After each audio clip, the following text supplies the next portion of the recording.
नमस्कार। आज हम एक ऐसी किताब पर बात करने वाले हैं जो निवेश की दुनिया का दरवाज़ा सबके लिए खोलने का दावा करती है। पीटर लिंच और जॉन रॉथस्चाइल्ड की लर्न टू अर्न। अक्सर शेयर बाजार का नाम सुनते ही लोगों को लगता है कि ये बहुत जटिल है, शायद सिर्फ विशेषज्ञों के लिए। लेकिन ये किताब कहती है नहीं, ऐसा नहीं है। हमारे पास इस किताब के कुछ अंश हैं और आज हमारी कोशिश रहेगी कि हम समझें कि ये किताब कैसे एक आम इंसान को, यहाँ तक कि एक छात्र को भी शेयर बाजार के डर से निकालकर निवेश के आत्मविश्वास तक ले जाने का रास्ता दिखाती है। ये सिर्फ पैसे बनाने के बारे में नहीं है, बल्कि अपनी मेहनत की कमाई को अपने लिए काम पर लगाने की कला सीखने के बारे में है। तो चलिए इस सफर को शुरू करते हैं और देखते हैं कि लिंच हमें क्या सिखाना चाहते हैं। शुरुआत यहीं से करते हैं। किताब इस बात पर बहुत जोर देती है कि कंपनियां कैसे चलती हैं, वो मुनाफा कैसे कमाती हैं और फिर शेयर बाजार में उनकी क्या जगह है। कई लोगों को लग सकता है कि भाई ये सब जानना क्यों जरूरी है। बस किसी अच्छी कंपनी का शेयर खरीद लो, जब दाम बढ़े तो बेच दो। क्या ये इतना आसान नहीं है? यहीं पर लिंच का नजरिया आम सोच से थोड़ा अलग हो जाता है। उनका मानना है कि जब आप किसी कंपनी का शेयर खरीदते हैं, यानी उस कंपनी में एक छोटी सी हिस्सेदारी लेते हैं, ओनरशिप लेते हैं, तो आप सिर्फ एक टिकट नहीं खरीद रहे होते हैं, आप उस बिजनेस के एक तरह से पार्टनर बन रहे होते हैं। अब सोचिए, क्या आप किसी ऐसे बिजनेस में पैसा लगाएंगी जिसके बारे में आपको कुछ पता ही ना हो? नहीं, बिल्कुल नहीं।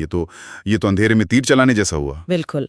इसीलिए लिंच कहते हैं कि निवेश अटकलबाजी नहीं होनी चाहिए। ये जरूरी है कि आप समझें कि कंपनी असल में करती क्या है, उसके ग्राहक कौन है, वो पैसे कैसे कमाती है, क्या वो लगातार मुनाफा बना पा रही है। ये जानकारी आपको बेहतर फैसले लेने में मदद करती है। और दिलचस्प बात यह है कि लिंच ये भी कहते हैं कि आपको कोई जटिल वित्तीय विश्लेषक बनने की जरूरत नहीं है।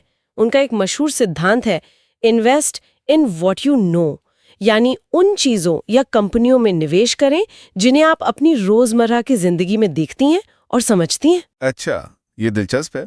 मतलब अगर मैं देखता हूँ कि किसी खास ब्रांड के स्टोर हमेशा भरे रहते हैं या कोई प्रोडक्ट है जो मेरे दोस्त या परिवार में सब इस्तेमाल कर रहे हैं, तो ये एक शुरुआती बिंदु हो सकता है। हाँ, ये एक बहुत अच्छा शुरुआती बिंदु हो सकता है। लिंच का कहना है कि आम लोगों के पास अक्सर विशेषज्ञों से ज्यादा जमीनी जानकारी होती है। वो ये भी मजाक में कहती हैं कि कई बार सबसे अच्छा निवेश उबाऊ लगने वाली कंपनियों में होता है, क्योंकि उन पर सबकी नजर नहीं होती। तो अगली बार जब आप मॉल जाएं तो सिर्फ खरीदारी ना करें, देखें कि कौन से स्टोर भरे हैं, लोग क्या खरीद रहे हैं। ये आपको कंपनियों को समझने का एक व्यावहारिक नजरिया देता है, बजाय सिर्फ शेयर की कीमत के पीछे भागने के। ये तो सोचने का एक बिल्कुल नया तरीका है, निवेशक की तरह सोचना, न कि सिर्फ ग्राहक की तरह। अच्छा, ये तो हुई कंपनी समझने की बात। लेकिन फिर वही सवाल आता है, क्या शेयर बाजार वाकई सबके लिए है? आम धारणा तो यही है कि ये अमीरों का खेल है, इसमें बहुत पैसा लगता है और जोखिम भी बहुत है। किताब इस बारे में क्या कहती है? ये किताब इसी धारणा को तोड़ने का एक मजबूत प्रयास है। लिंच और रॉथचाइल्ड साफ तौर पर कहते हैं कि शेयर बाजार सिर्फ वॉल स्ट्रीट के दिग्गजों के लिए नहीं है, बल्कि मेन स्ट्रीट यानी आम आदमी के लिए भी है। ये विचार कि आपको निवेश शुरू करने के लिए बहुत बड़ी रकम चाहिए, ये एक मिथक है। आज के दौर में तो आप बहुत छोटी रकम से भी शुरुआत कर सकती हैं। लेकिन सिर्फ पैसा होना काफी नहीं है, हिम्मत भी तो चाहिए। बहुत से लोग डरते हैं कि उनका पैसा डूब जाएगा। बिल्कुल, और डर का सबसे बड़ा कारण है जानकारी की कमी। ये किताब इसी कमी को पूरा करने की कोशिश करती है। ये समझाती है कि निवेश सिर्फ पैसे कमाने का जरिया नहीं है, बल्कि ये आपको देश की आर्थिक तरक्की में हिस्सेदार बनने का मौका देता है। जब आप किसी अच्छी कंपनी में निवेश करती हैं, तो आप उसके विकास में भागीदार बनती हैं। लंबे समय में ये न सिर्फ आपके लिए संपत्ति बना सकता है, बल्कि आपको वित्तीय रूप से सशक्त भी महसूस कराता है। ये आपकी मेहनत की कमाई को आपके लिए और मेहनत करने का एक तरीका है। तो मतलब ये सोच बदलनी होगी कि सिर्फ नौकरी या बिजनेस से ही पैसा कमाया जा सकता है। निवेश करके पैसा भी आपके लिए काम कर सकता है। लेकिन फिर वही डर वाली बात, बाजार तो ऊपर नीचे होता रहता है। कभी खबरें आती हैं कि बाजार गिर गया, लोगों के लाखों डूब गए। ऐसे में कोई नया निवेशक कैसे हिम्मत जुटाए? क्या किताब इसका कोई जवाब देती है? हाँ, और इसका जवाब जुड़ा है इतिहास को समझने से। किताब में अमेरिकी आर्थिक विकास और विभिन्न उद्योगों के इतिहास का जिक्र इसीलिए किया गया है। इसका मकसद इतिहास पढ़ाना नहीं, बल्कि एक जरूरी सबक सिखाना है। जब हम लंबे समय के आर्थिक इतिहास को देखते हैं, 100 साल, 50 साल, तो एक पैटर्न साफ दिखता है। अर्थव्यवस्थाएं और शेयर बाजार सीधी रेखा में ऊपर नहीं जाते। उनमें बड़े उतार चढ़ाव आते हैं, युद्ध होते हैं, मंदी आती है, कई कंपनियां बनती हैं और डूब जाती हैं। हाँ, ये तो होता ही है। लेकिन इन सब उतार चढ़ाव के बावजूद लंबी अवधि में अर्थव्यवस्था में वृद्धि की और अच्छी मजबूत कंपनियों के आगे बढ़ने की प्रवृत्ति साफ दिखाई देती है। ये ऐतिहासिक संदर्भ हमें सिखाता है कि बाजार का गिरना या धीमा होना असामान्य नहीं है, ये इस सफर का हिस्सा है। ये जानने से निवेशकों को, खासकर नए निवेशकों को, घबराहट में अपने निवेश बेचने के बजाय धैर्य रखने की प्रेरणा मिलती है। वो समझ पाते हैं कि अगर उन्होंने अच्छी कंपनियों में सोच समझकर पैसा लगाया है तो वक्त के साथ उनके उभरने और बढ़ने की संभावना ज्यादा है। इतिहास हमें सिखाता है कि धैर्य रखना क्यों जरूरी है। तो इतिहास यहाँ एक तरह से भावनाओं को काबू में रखने का टूल बन जाता है। ये जानना कि पहले भी ऐसा हुआ है और बाजार फिर संभला है, शायद गिरने पर डर कम कर सकता है। ये वाकई महत्वपूर्ण है। अच्छा, आपने धैर्य की बात की, और इसी धैर्य का सबसे बड़ा इनाम मिलता है एक और शक्तिशाली चीज से, जिसका जिक्र किताब में प्रमुखता से है, कंपाउंड इंटरेस्ट, यानी चक्रवृद्धि ब्याज। इसे तो आइंस्टीन ने दुनिया का 8वां अजूबा कहा था। सुनने में ये गणित जैसा लगता है, पर इसका असर कमाल का बताया जाता है। ये है क्या और क्यों इतना महत्वपूर्ण है? ये शायद सबसे महत्वपूर्ण वित्तीय अवधारणा है जो किसी भी निवेशक को, खासकर युवा निवेशक को, समझनी चाहिए। कंपाउंडिंग का सीधा सा मतलब है कि आपके निवेश पर जो रिटर्न या मुनाफा मिलता है वो वापस आपके मूल निवेश में जुड़ जाता है।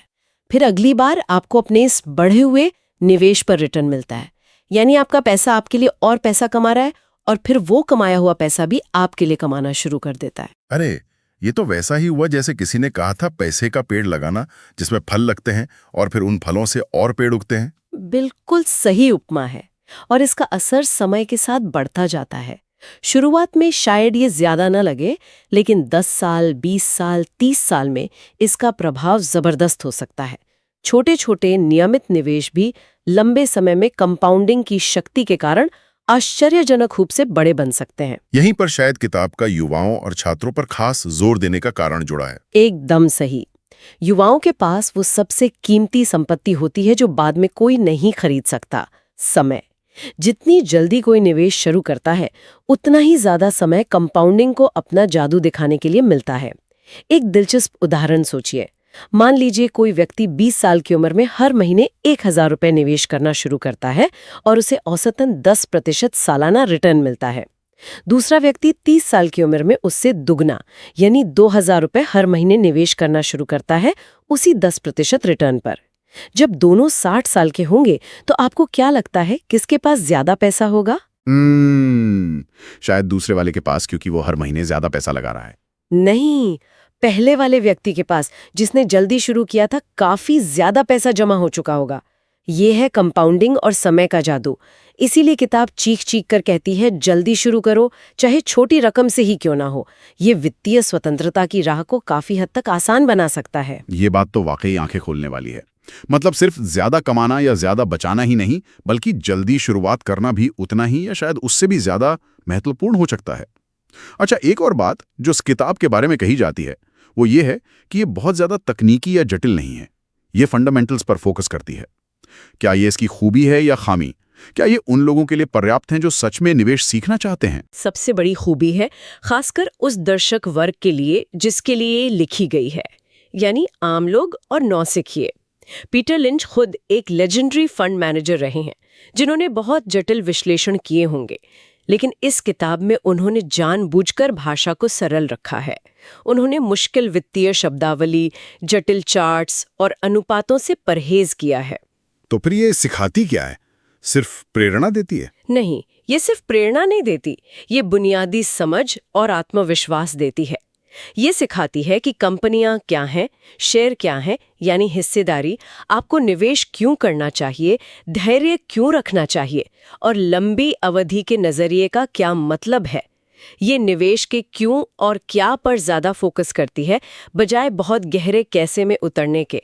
हाँ, ये आपको स्टॉक चुनने के जटिल तरीके नहीं सिखाएगी, लेकिन ये आपको वो मानसिक ढांचा और आधारभूत ज्ञान देगी जिसके बिना वो जटिल तरीके वैसे भी बेकार हैं।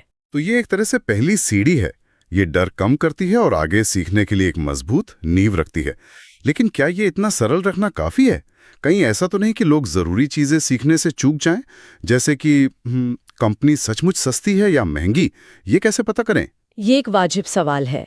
किताब सीधे तौर पर मूल्यांकन मतलब वैल्यूएशन के जटिल तरीके नहीं सिखाती, जैसे पी रेशियो क्या होता है या डीसीएफ क्या होता है।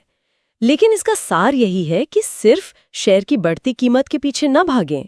जब आप कंपनी को समझने लगती हैं वो क्या करती है, कैसे कमाती है, तो आप स्वाभाविक रूप से पूछना शुरू करती हैं, क्या ये बिजनेस अच्छा चल रहा है, या क्या इस बिजनेस की हिस्सेदारी के लिए मैं जो कीमत दे रही हूं वो वाजिब है।